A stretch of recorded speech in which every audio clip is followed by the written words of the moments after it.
Good morning, everyone. Before we get into this morning's update, I'd like to go over a quick overview of what we see transpiring on this early Thursday morning before we get into the deeper trading as the U.S. markets wake up, the U.S.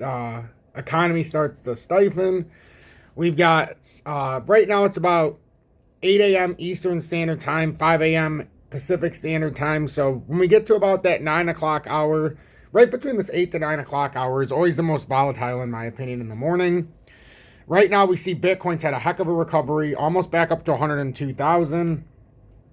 Bitcoin came all the way down last night, and it fell under this little channel initially. But it has pulled itself up, and we're back above 101,000. So basically, we've just come back outside as we've come 3 or 4 times outside of this channel, and then pulled ourselves right back up. If we don't lose 99,760, it's a good sign that we can continue up. Because if we were to fall any farther, we have the 4-hour time frame at 96,250. We still have a lot of volatility to the upside. It's just if we break down past this channel and we would have got rejected this morning, then you got to start talking about the come down. You got to start talking about that 92,000 level and possibly resetting this pattern down at about 85. But as it is right now, it looks like we're hanging on for at least this short time period. This morning when I come in to do this update, we do have a bearish cross in the 2-hourly, but we held the 200-day. So, but not much volume on this bounce back. So we're definitely going to have to watch this morning. Not going to take a lot of time on Bitcoin because I'm, on the mornings I'm stifled for time, so to say. Because I got to get my son to school. We got to leave here at 8:20. But it gives us plenty of time to look at XRP as it's up 2.96% now that we know what Bitcoin's doing. Sitting just under $2.38. XRP had a heck of a drop last night. It came all the way down to that area of support I talked about if we were creating an inverse head and shoulders that we could come all the way down. I drew the line across a couple days ago, and it hit it perfectly at $2.17. And now we bounce back within our consolidatory zone, which is important. But at the same time, now that we know that that's not an uptrending area, which we could still keep it like that, it came through, came back down into this inverse setup. This is what we were drawing yesterday. If it comes down, don't be surprised if it comes and makes an inverse right shoulder. And that's what we were anticipating yesterday with the drop. I'm not going to sugarcoat it. We were anticipating that. That's why I drew it across like that. It's why I drew out this inverse right arm in the entirety of the inverse head and shoulder and said, don't be surprised if it comes down here. Once we lost this line in the sand right here at $2.38, that was our next drop. I drew it out efficiently. I drew it out the best way I thought that would be, make the, impression for the audience last night.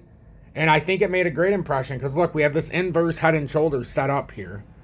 XRP did fall down quite a bit to $2.17. And now it's back up to $2.40 right now. So, as far as XRP is concerned, this was a nice recovery here. And we've gotten back within a more strategic zone. So now, if we can hold these layers, this is a massive inverse head and shoulders here. We have an absolutely massive inverse head and shoulders. And this is honestly the best case scenario if it plays bullish. This is the most bullish scenario it could have possibly played. In my humble opinion. Yes, we had a dragon pattern, which we can still say is there. But I'd rather dominate this with the inverse head and shoulder. Like, if this can hold, and we're not on a fake out this morning, this is huge. Oh, this is huge. This could send us into the stratosphere here. Our first layer we're going to want to hold in the 2-hour day is not to come back below 231. We had a beautiful wick down to that inverse right. It came down exactly where we drew that out yesterday. Exactly 100. Well, we drew this out a couple days ago. But it drew out, it came down exactly where the bullish setup is. Like, you're looking for bullish and bearish settings. And this is the most bullish I can think of. If this is true and we're pulling up now, this is absolutely bullish. So with that being said, please make sure to hit that like button so YouTube will recommend this update. I've got to do the timestamp here to date this and time stamp this so that everybody knows. But by you hitting that like button, it'll expand this audience tremendously in this update. I just want to say again, I appreciate each and every one of you. Remain humble. Show that humility through and through. Be kind, not hurtful in the comments. We're positivity over negativity. We are the winners, not victims. So we want to be inclusive with each other. We just want to be inclusive. And don't forget to give thanks to our Lord and Savior Jesus Christ on this beautiful Thursday morning. We're all here. We're all breathing together. And the greatest joy we can receive amongst each other is to simply wake up and take that first breath. So with that being said, good morning. 8:02 a.m. Eastern Standard Time on this Thursday, December 19th, 2024. I'm XRP Future Millionaire, and I reside in the great state of Michigan. And as we can see in this 2-hour setting, looks tremendous. This looks absolutely tremendous to me. As long as XRP doesn't break down that support we created last time, this is looking tremendous. Tremendous. Remember the last time we came down, we went up, came back down again before bouncing up and around and up. But this looks like a huge inverse head and shoulders. See, came down, back up, came down, created a W reversal, Gartley reversal. This looks extremely bullish to me. As long as we don't lose $2.12 now, this looks super bullish to me. Now, could I be wrong? You are darn right I could be wrong. But if that inverse head and shoulders is actually set up here for us, that's beautiful. This would be a beautiful setup. The fact we came back within the wedge, even though where we drew it down, it hit. It back tested the descending wedge as well, which is crazy. It back tested the wedge that we broke out of. And this is what we talked about yesterday, that if it wanted to come down, that it could come down to 215. So don't get crazy. Don't be worried. Because that was an honest setup that it could do. That's incredible that it hit exactly in that spot. And now we're rolling back up in such a fashion. That's exactly what we wanted to see for a bullish setup. So this morning, yes, I'm pressed for time. But this morning, we still, even though it looks good, right? We've still got to get back above that uptrending support. Right now, it's a resistance.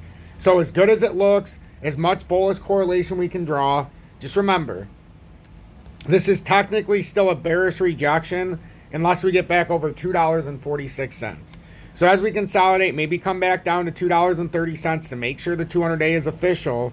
We still have this death cross, or I mean at least the bearish cross in the 2-hourly. So in time today, if we bounce down to 230, which is probably more likely than not, then we should try to bounce back to 248. However, if this is a bearish rejection we're facing right now, and then we end up losing this low, it presents some problems, and we would come back down to that lowest of lows of $2.08. That's the worst case scenario to stay bullish. The best case scenario to stay bullish is what we've already done. What we've already done is the single best case scenario for bullishness, if it holds. We created an inverse right shoulder, a massive inverse head and shoulders that you can't even debate anymore. I can't debate it. We speculated that it could happen, but now it's happened. That's massive. And like yesterday I said, I'm not as bullish today as I've been. So some days I'm negative, some days I'm bullish. And it was in my presentation that it was bearish yesterday.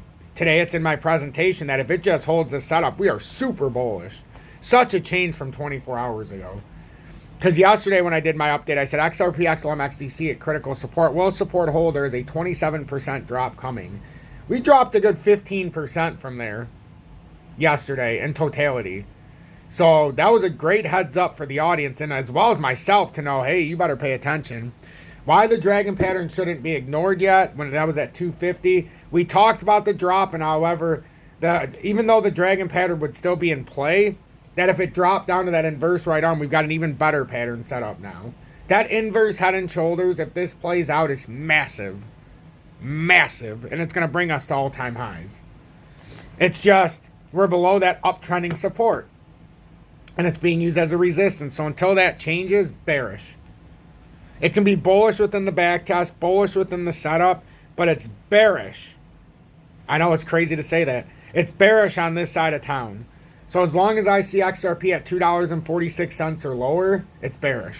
Even though it's a bullish backtest, it's still bearish until it can prove it gets back over that setting. Even though the inverse head and shoulders would suggest that it's extremely bullish and this is an optic, optics be damned until we break this uptrending support as resistance. It still can be overall bearish, even though it looks like an inverse head and shoulders, even though it all feels, smells, tastes, and we can just visualize the fact that this is going to break up to $3.04 or first step 296. It doesn't matter what we see, feel, or even what we want to happen if it's below that uptrending support. So that's what I see this morning. I'm XRP Future Millionaire. We are looking bullish this morning on that inverse right shoulder, this nice inverse head and shoulders that is very clearly set up. But as long as we're below that uptrending support, it's still technically a bearish signal in the waiting for a bullish reversal. So we just need to get above that. We've created what I wanted to create. We just need to get above that uptrending support. So just pay attention to that. The moment we get above $2.46, everything changes. This thing will surge if we can get above there and hold. So that's where we're at this morning. When we go into tonight's live, we'll talk more about the short versus long liquidity, like leverage traders. We'll talk about the Bitcoin heat liquidation map. But I won't be on at 6 p.m. tonight. Yesterday I had a choir for the younger, for Scarlett. And now today for Michaela, the senior, we have orchestra concert tonight. So I'll probably be on it like, I don't know, 3, 4 o'clock again, like yesterday, to do the live. But I definitely want to do my due diligence and do the live because we're going to have a lot of volatility today. If you're looking to trade crypto, whether you're in the USA or abroad, BITUNIX, they have XRP and many others, no VPN or KYC. You're not sending or receiving from a bank account. It's like a trading exchange. So definitely take advantage of that. If you're a leverage trader, which I don't advise you to be, the maker-taker fee is lower on BITUNIX than on the rest that I've found in the USA. So take advantage of that. On HOTCOIN, I have my VELO, IOTA, ESE, and now also they have, starting yesterday, XDC, and we had a nice drop down. I showed everybody the area where you could go on to HOTCOIN and buy XDC for the first time. Does anybody remember from yesterday? I remember because I actually bought it. I said right when it goes to that uptrend, that yellow line at 689 is the perfect buy. I said this yesterday during the live. If I was going to buy XDC yesterday, 6.89 cents is where I would buy, and I did. Not because I think it's overall going to just stay bullish. I just know that that was the support once it hit, that this could create the massive reversal. And, you know, at least now if you bought it where we talked about last night, you could actually make a decision if you don't even want to hold it. I'm up 10.8% almost on XDC just overnight. You know, I waited for that bounce. I put it on there, said this is where I'm going to buy it. This is where I think is the best buy if it's going to stay bullish. And I did, and now I can make a decision. I'm up 10% plus on HOTCOIN. So, and I still plan on buying more, but that's the way it's going right now. So that's on there, obviously, BITUNIX and HOTCOIN. You can send a YouTube super chat or join Tom's Army if you want to pay it forward, but if not, you can do PayPal, Cash App, Venmo. Crypto.com has the Visa debit card and yada, yada, yada, so on and so forth. But beyond that, I got to go. Hopefully this found you well. And don't let your emotions dictate your response.